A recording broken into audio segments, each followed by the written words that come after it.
J'aimerais exprimer dans cette publication ou transmettre la pensée de l'Esprit, ce que le Saint-Esprit me permet de comprendre au sujet du royaume de Dieu. Surtout ce que Jésus-Christ a voulu communiquer, c'est la lumière qu'il a voulu apporter en ce qui concerne le royaume de Dieu. Pour cela, nous allons lire par exemple dans l'évangile de Matthieu, chapitre 12, dans le verset 28, pour voir ce qu'il nous dit.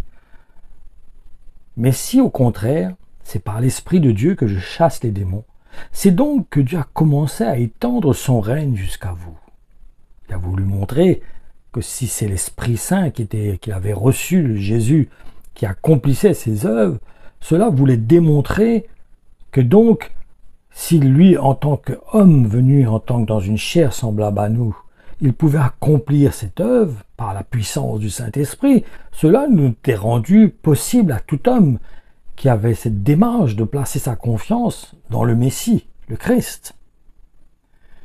Et c'est en effet ce que Jésus-Christ a fait. Il nous a montré comment nous pouvons accéder au royaume de Dieu.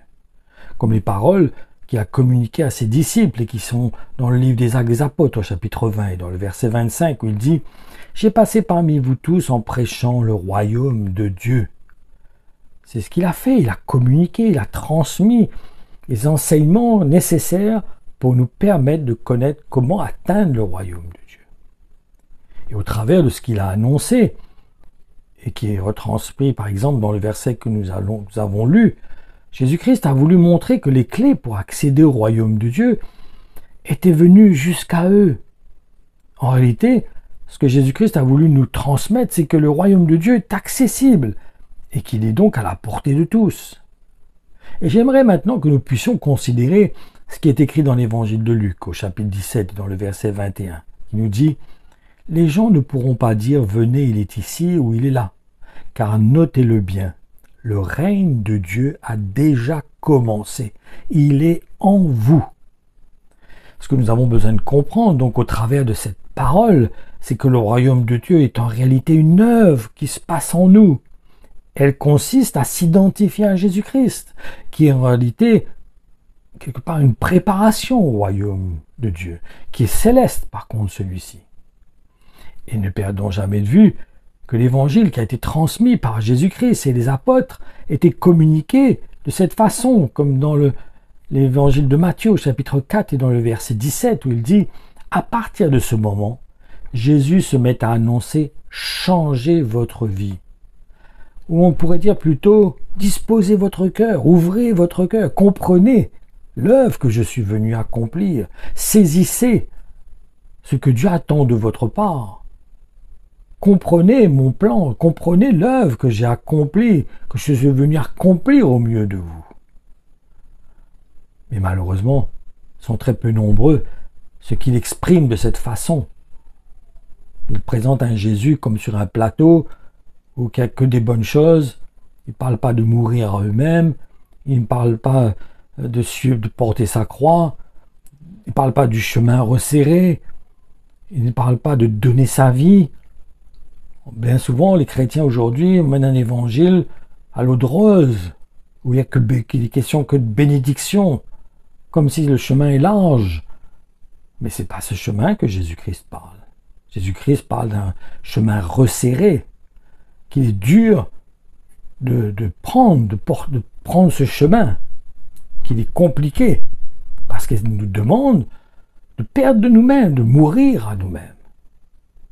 Et ce qu'il faut retirer des enseignements de Jésus, c'est que nous devons considérer avec attention l'œuvre qui a été accomplie par Dieu, et qui donc a consisté à envoyer son Fils unique pour l'emmener dans une chair semblable à la nôtre, pour mourir sur la croix. Et nous allons voir aussi que à travers la parabole de Jésus-Christ sur l'homme riche et Lazare, que cette parabole est en rapport avec la façon dont nous pouvons trouver le royaume de Dieu. En effet, il y a un verset dans cette parabole qu'il faut considérer avec attention. C'est le 29, au chapitre 16 dans l'évangile de Luc. Il nous dit « Tes frères ont les écrits de Moïse et des prophètes, lui répondit Abraham, qui les écoute. » Au travers de cette parabole, Jésus-Christ veut nous montrer que le royaume de Dieu est à notre portée. Et encore plus maintenant que Dieu l'a envoyé pour nous montrer le chemin, De plus, au travers de l'œuvre qu'il a accomplie, nous pouvons recevoir le Saint-Esprit maintenant, qui est comme un ambassadeur ou un coach, qui a pour rôle de nous rappeler comment nous pouvons accéder au royaume de Dieu.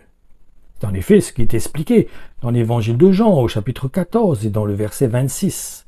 Il nous dit « Mais le Consolateur, qui est la sainte présence que le Père enverra en mon nom, lui vous enseignera toutes choses et vous remettra en mémoire tout ce que je vous ai dit. » Et nous ne devons pas perdre de vue que Jésus-Christ est le premier homme de la nouvelle création et qu'il est donc le modèle, la tête de l'Église. Justement, est-ce que vous savez que les mots avant-garde, leader et le mot devant font partie des synonymes du mot tête? Cela nous montre en fait que Jésus-Christ est le modèle que Dieu nous a donné et surtout celui que nous devons suivre.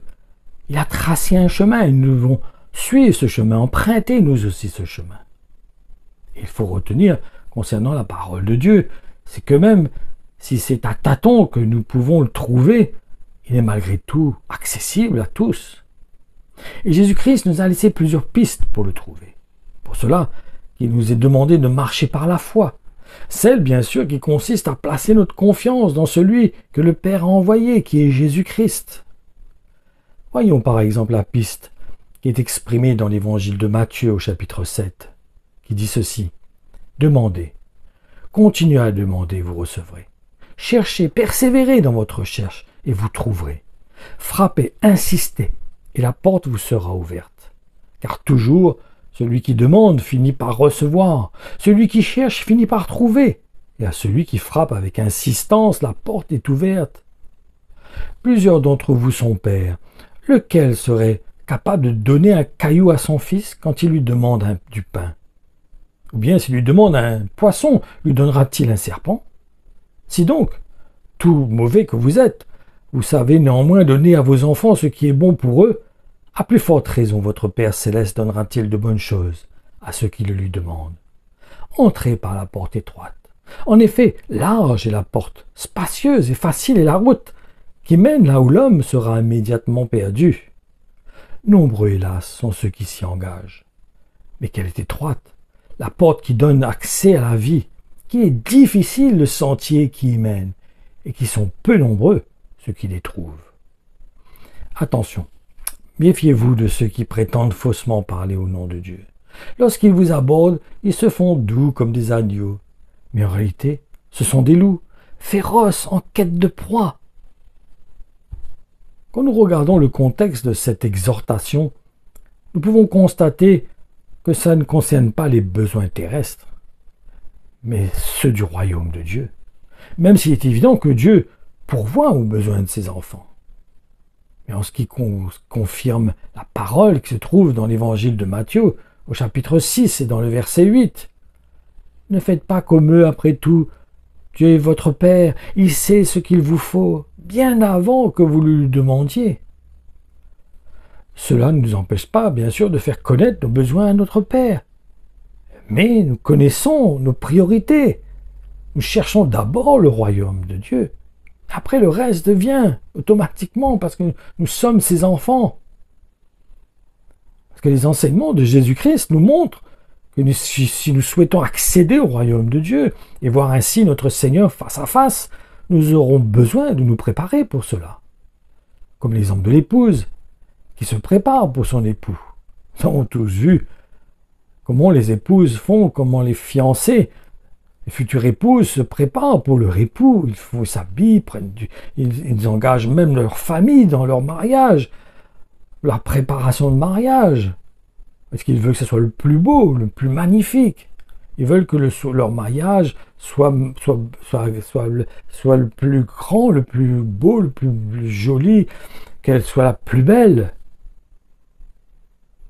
Maintenant, il faut bien sûr que nous aspirions à vouloir atteindre notre destination finale, qui est le ciel, la Nouvelle Jérusalem. Parce que Jésus-Christ n'avait aucune attache ici-bas. C'est ce que nous montre le verset 36 du chapitre 18 qui se trouve dans l'évangile de Jean, qui nous dit « Jésus lui répond, mon royaume n'appartient pas à ce monde. Si mon royaume appartenait à ce monde, j'aurais des gens sur mes ordres. Ils auraient lutté pour qu'on ne me livre pas aux chefs juifs. Mais non, mon royaume n'est pas d'ici. Il y a une autre piste qui nous permet de connaître comment trouver le royaume de Dieu. Et elle se trouve dans la lettre que Jésus-Christ a adressée à l'église de Smyrne, qui se trouve dans le livre de l'Apocalypse au chapitre 2 et dans les versets 8 à 11. Il nous dit « Écris au messager de l'église de Smyrne. Telles sont les paroles de celui qui est le premier et le dernier, celui qui a été mort et a repris vie. Je connais ton épreuve, ta détresse, la pauvreté dans laquelle tu vis, et pourtant, en fait, tu es riche. Et je suis aussi au courant des calomnies répandues sur ton compte par ceux qui se prétendent le peuple élu de Dieu, sans l'être en réalité, car ils ne sont autre chose qu'une synagogue de Satan. Ne redoute pas les souffrances qui t'attendent encore. Oui, le diable s'apprête à jeter quelques-uns des vôtres en prison, afin que vous soyez mis à l'épreuve. Vous passerez par 10 jours de tourmente. Reste fidèle jusqu'à la mort, même si ta foi devait te coûter la vie. Et je te donnerai la vie comme prix de ta victoire. Que celui qui est capable d'écouter prête attention à ce que l'Esprit dit aux églises. Celui qui sortira vainqueur de la lutte n'aura rien à craindre de la seconde mort. Elle ne pourra pas le toucher. Nous voyons que Jésus-Christ dit que cette Église est pauvre au regard du monde, alors qu'elle est en réalité riche du côté spirituel. Il est en fait question d'une Église qui n'a pas beaucoup de manifestations spirituelles, mais qui s'applique à suivre les enseignements de Jésus-Christ. Et si vous désirez vraiment comprendre comment nous devons nous comporter pour trouver le royaume de Dieu, c'est bon pour cela de considérer les reproches et les encouragements qui sont faits à l'Église d'Éphèse. Il est dit « Écris au messager de l'église d'Éphèse, celui qui tient les 7 étoiles dans sa main droite et qui vit au milieu des 7 chandeliers d'or, parle ainsi. Je sais parfaitement tout ce que tu as fait. Je connais ta conduite et tes œuvres, tes travaux, ta peine et ton endurance. Je n'ignore ni tes fatigues, ni la patience dont tu fais preuve. Tu sais aussi que tu ne peux souffrir les agissements des méchants. Tu as mis à l'épreuve ceux qui se prétendent apôtres sans l'être, et tu les as convaincus de mensonges. Tu as démasqué leur imposture. Tu as prouvé que tu savais supporter bien des souffrances et porter bien des fardeaux à cause de moi. Tu ne t'es ni découragé, ni lassé. J'ai cependant un grief contre toi. Tu as abandonné ton premier amour. Tu ne m'aimes plus comme au début. Votre amour des uns pour les autres s'est relâché. Allons.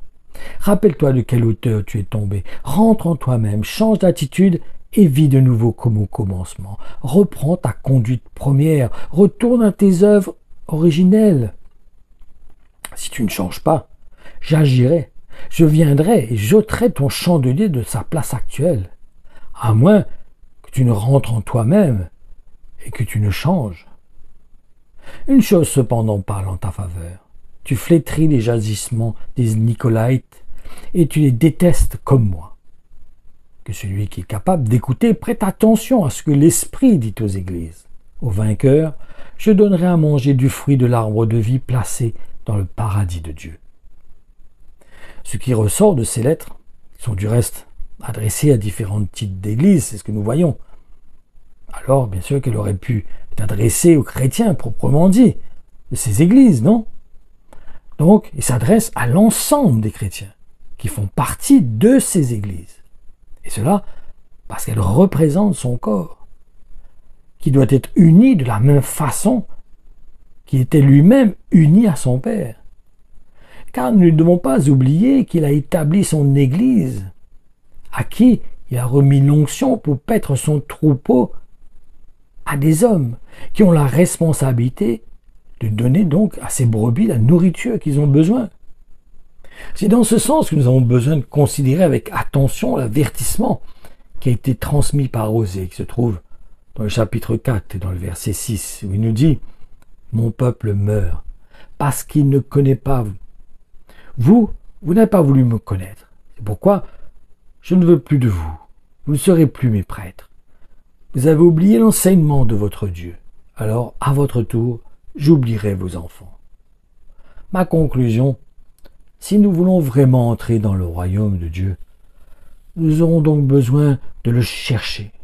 Mais même s'il est proche de nous, cela va quand même nous demander de faire certaines démarches, comme celle qui consiste à nous engager au travers du baptême, qui nous va nous demander de nous identifier à Jésus-Christ, qui, n'oublions pas, est la parole qui a été faite chair. Je vous encourage aussi à lire ces quelques versets qui vont suivre et qui se trouvent dans le livre des Actes des Apôtres au chapitre 17. Il nous dit, par tout cela, il invitait les hommes à le chercher. Il voulait qu'ils s'efforcent de le découvrir, comme à tâtons, et qu'ils essaient d'entrer en contact avec lui. Car en réalité, il n'est pas loin de chacun de nous. Mais Dieu, dans sa bonté, ferme les yeux sur ces temps d'ignorance, où les hommes ne savaient rien de lui. Aujourd'hui, par contre, il fait annoncer à tous les hommes, en tout lieu, qu'ils doivent changer. Il est en effet venu pour donner sa vie, pour que nous ayons la vie. C'est important de saisir le cœur du Seigneur, de comprendre comment rentrer dans le royaume de Dieu, qui est en fait une œuvre qui s'effectue en nous, un travail dans notre cœur, une relation avec Jésus-Christ, qui s'effectue par une écoute au Saint-Esprit dans notre cœur. Cette relation, c'est le Saint-Esprit qui est le lien entre nous et Jésus-Christ.